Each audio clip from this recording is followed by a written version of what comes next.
नमस्कार, NMF news पर आप सभी का बहुत स्वागत। मैं हूं आपके साथ अभिषेक पुंडीर। आज एक ऐसी खबर पर चर्चा करेंगे जिसमें यह पता चलता है कि भीड़ क्या कुछ कर सकती है। झांसी में एनआईए और यूपी एटीएस की टीम एक मुफ्ती के घर पर छापा मारने के लिए पहुंची थी। तकरीबन सुबह 3 बजे 10 घंटे की पूछताछ हुई। उसके बाद मुफ्ती को ले जाने लगी दोनों टीमें। तब जब वहां मस्जिदों से ऐसा कहा गया कि मस्जिदों से ऐलान किया गया, भीड़ इकट्ठा हुई और उस मुफ्ती को छुड़ा ले गए। भीड़ वो तो भला हो, दोबारा फिर से एनआईए और यूपी एटीएस ने उस मुफ्ती खालिद नदवी को पकड़ लिया और हिरासत में ले लिया। इसके ऊपर आरोप है कि विदेशी फंडिंग करता है, ऑनलाइन क्लासेस के जरिए भारत के साथ साथ बाहर के छात्रों को भी दीनी तालीम देता है। बाकी कुछ क्या निकलकर इस खबर में सामने आया है, विस्तार देने के लिए हमारे साथ मौजूद है हमारे वरिष्ठ सहयोगी पंकज प्रसून। बहुत बहुत स्वागत सर आपका। ये जो मुफ्ती खालिद नदवी है, काफी दिन से इसके पीछे एनआईए की और एटीएस की टीम थी। नहीं, ये विदेशों से पैसा मंगा रहा था गलत तरीके से, और उन पैसों से ये ऐसा कहा जा रहा था कि ये दीनी तालीम देता है, लेकिन सिर्फ दीनी तालीम नहीं दिया जा रहा था। एटीएस को शक था कि एंटी टेरर स्क्वाड की मैं बात कर रहा हूं, एटीएस, उसे शक था कि आतंकी या देश विरोधी गतिविधियों में वो पैसा लगवा रहा है दीनी तालीम के नाम पे, और कई सबूत हाथ लगे थे। उसके बाद एनआईए ने टेरर फंडिंग के सिलसिले में इसकी जांच की और पता चला कि टेरर फंडिंग से भी इसके लिंक जुड़े हुए हैं, और उन्हीं सब सिलसिलों में इसे लाकर पूछताछ करना चाहती थी। लेकिन आपको तो पता है इनका धंधा, मतलब ये पहली बार तो हुआ नहीं है इस देश में। आपको याद होगा कि मस्जिदों से अनाउंसमेंट किया जाता था, जैसे ही कश्मीर में किसी आतंकी को पकड़ने जाते थे तो अचानक मस्जिदों के माइकों से अनाउंसमेंट होता था और लोग थे पत्थरबाजी करने पहुंच जाते थे। वही पैटर्न है हर जगह। आज जो हुआ है इस नदवी के बारे में, आपने इतना बड़ा नाम दे दिया, मुफ्ती खालिद नदवी। ये नदवी है, ये मतलब कि पढ़ाई लिखाई ऐसे नहीं कि बहुत हाई स्कॉलर है।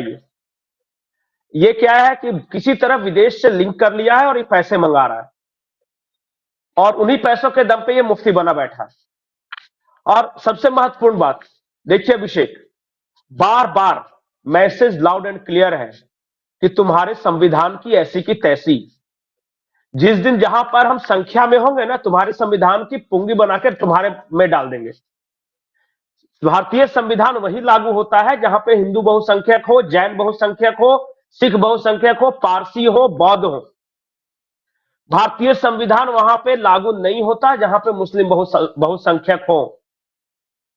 आप देश के किसी भी हिस्से में जाकर देख लीजिए, पुलिस की मजबूरी देख लीजिए मुस्लिम मोहल्लों में।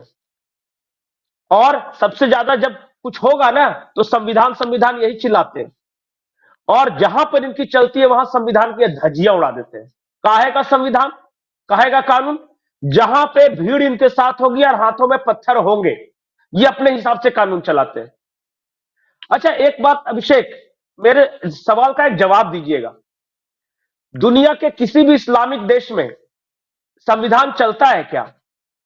वहां शरीयत चलती है, शरीयत। और आप कैसे ये उम्मीद पाल के बैठे हैं कि भारत में जिस दिन मुस्लिम बहुसंख्यक हो जाएंगे उस दिन आपका संविधान चलेगा?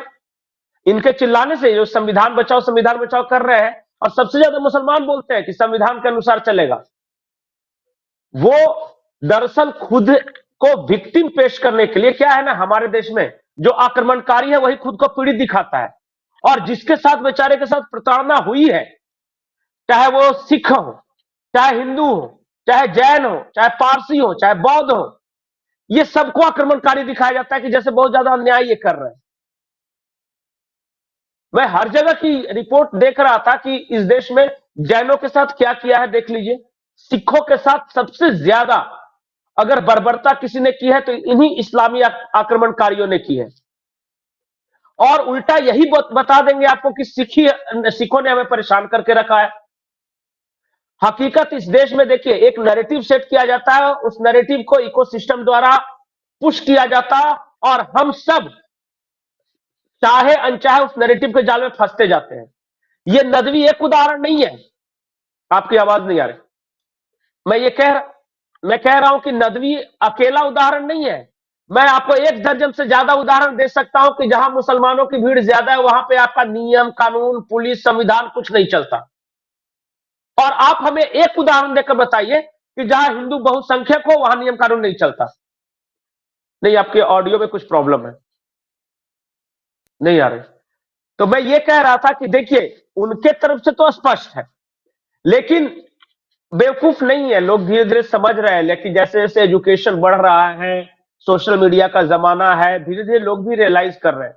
और मैं आज आपको लिख के बता देता हूं कि जहां जहां इनकी संख्या ज्यादा है वहां वहां जाकर आप सर्वे कर लीजिए, पुलिस की मजबूरियां देखिए, लोकल प्रशासन की, डरते हैं, हाथ नहीं लगाते।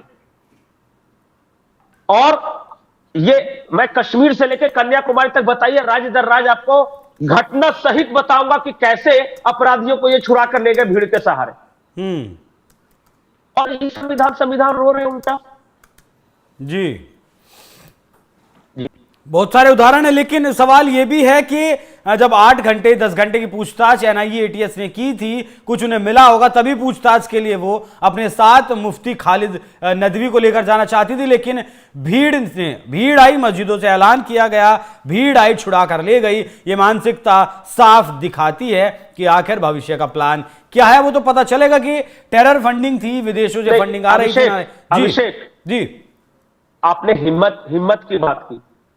अगर ये बंगाल में करते या कश्मीर में करते या केरला में करते या उस तरह के राज्य जो बदनाम है कि चलो भाई मुस्लिम परस्त राजनीति वहां होती है, तो समझ में आता है। इन्होंने उत्तर प्रदेश के झांसी में किया, जहां आम हिंदुओं को सबसे ज्यादा गर्व है कि योगी जी की सरकार है, कुछ गड़बड़ नहीं हो, और वहां हिम्मत किया। हिम्मत की इंतहा देखिए इनकी। और सबसे बड़ी बात पता है, अगर मैं चोर नहीं हूं, मैंने गलत नहीं किया है, तो पूछ ले मेरे से, पूछताछ करने में क्या जाता है। सवाल ही तो पूछेंगे ना, मैं गलत नहीं हूं तो मैं क्यों डरूं। इनके यहां ये नहीं है, इसे पता है कि ये गलत है, इसलिए तो पत्थरबाजी करवा रहा है, इसलिए तो महिलाओं को आए किया। अच्छा, महिलाओं को ह्यूमन शील्ड के रूप में इस्तेमाल करना सबसे पहले किसने शुरू, पता है? इतिहास में उठाकर देखिए, हमारे यहां या फिर जो ईसाई लड़के हैं या फिर जो हिंदू में जहां पर हमारे यहां जो भी राजा हुए, महिलाओं को युद्ध भूमि में जाने ही नहीं देते थे। वैसी मजबूरी है, जब अपने किले को बचाना है, अपनी इज्जत बचानी है, तब आए। और इनके यहां क्या करते हैं, महिलाओं को आगे करते थे ताकि पहले महिलाओं को टारगेट करें, हम पीछे रहे। यह युद्ध नीति शुद्ध रूप से इस्लामिक युद्ध नीति है, और आईएसआईएस ने इसका 100% इस्तेमाल किया था हाल के दिनों में। वो यजीदियों को, महिलाओं को आगे कर देते थे, या वैसी महिलाओं को जब इस्लामी आक्रमणकारी आते थे तो जिन महिलाओं को उठाकर अपने साथ ले जाते थे उनको आगे कर लेते थे, और उसी वुमेन और चिल्ड्रेन ये ह्यूमन शील्ड के रूप में इस्तेमाल करते हैं। आज भी वही किया है, महिलाओं को आगे किया। शाहीन बाग में ये चाहते तो खुद आगे आ सकते थे, अगर मर्द होते और लड़ने का जज्बा होता तो खुद आगे, लेकिन वहां भी देखिए महिलाओं को आगे किया है। ये इस्लामिक युद्ध नीति है जहां महिलाएं एक टूल है। वहां पे ऐसा नहीं है, हमारे यहां बहुत नहीं कि इज्जत आबरू या फिर ह्यूमैनिटी देखते हैं कि नहीं बच्चों और महिलाओं को हम माफ कर दें।